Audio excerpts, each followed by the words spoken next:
Hi everyone! In this video, I will show you how to make a pickled radish and carrots. It has a sweet and sour flavor.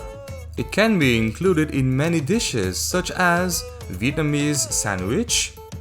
You can also include it in dish with vermicelli and roasted meat, and also with rice.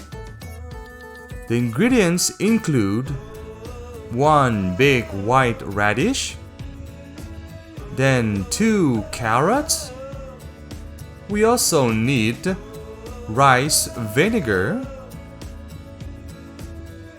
also some salt and sugar. Begin by peeling off the skin of the radish.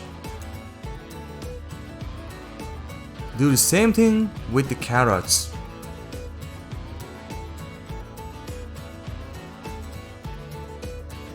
Then, cut the radish in small pieces.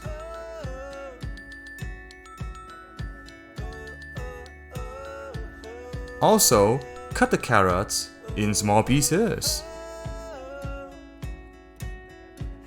Then, marinate it with 2 tablespoons of salt. Mix it well. Now, keep it marinated for at least 30 minutes.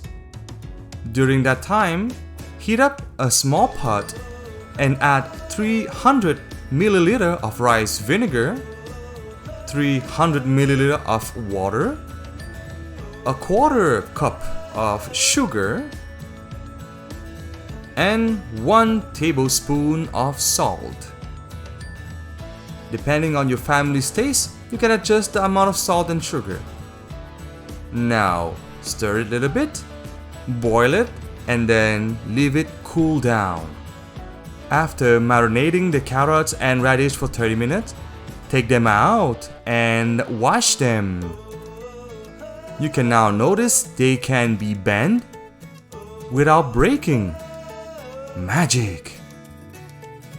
Now, place the carrots and the radishes in a glass jar.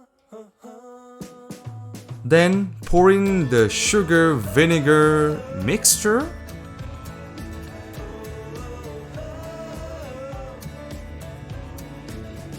Now, cover the jar and leave it aside for at least 5 hours. Here's the final result. One bite and you'll never forget the taste. Yum yum. Bon appétit!